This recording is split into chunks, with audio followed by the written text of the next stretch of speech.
আজকে তো আমাদের বাড়িতে পুঁটি মাছ আসেনি। এই পুঁটি মাছ এলে কোত্থেকে? লতিকাদের বাড়িতে আজ কাজের মেয়েটা আসেনি, ওগুলো কাটতে দিয়ে গেছে। ওর নাকি আজ ঠাকুরপো এসেছে, সে নাকি পুঁটি মাছ খেতে খুব ভালোবাসে।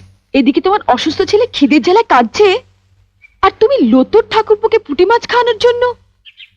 সব কথাতে এভাবে হেসো না তো। ওঠো ওঠো বলছি। তুই তো লতুকে চিনিস, এসে যদি দেখে মাছ কাটা হয়নি। সে আমি বুঝবো, তুমি হাত ধুয়ে ছেলের কাছে যাও। না ছোট, আমি কেটেই যাব।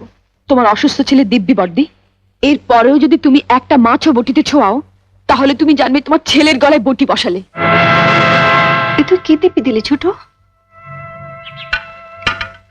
ওঠো ওঠো বলছি, এসো।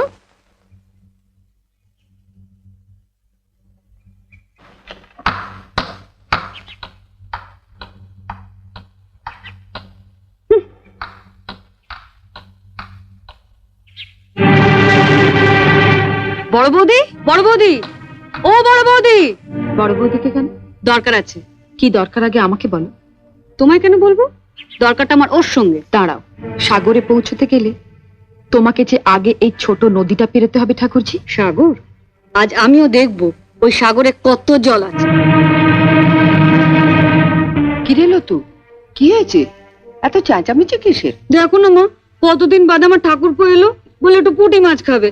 আমি সে কখন পুঁটি মাছগুলো কাটতে দিয়ে গেছি, আর তোমার বড় বউয়ের এত সাহস, ওগুলো না কেটে ঘরে খিল দিয়ে বসে আছে। আমি বড়দিকে মাছ কাটতে বারণ করেছি। তুমি বারণ করেছো? হ্যাঁ। কেন?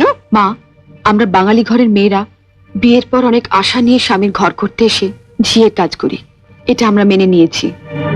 কিন্তু তাই বলে পাড়া প্রতিবেশীর বাড়িতে ঝি না এলে তাদের বাড়ির ঝিয়ের কাজও আমাদের করতে হবে? এটা আমি কিছুতেই মেনে নিতে পারবো না।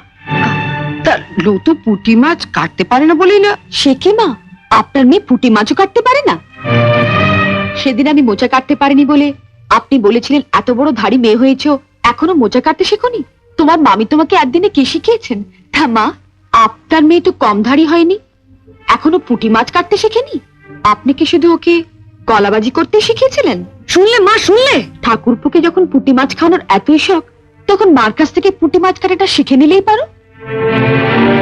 আর মাও যদি পুঁটি মাছ কাটতে না জানেন, তুমি রোজ বিকেলে আমার কাছে 4টে করে পুঁটি মাছ নিয়ে আসবে।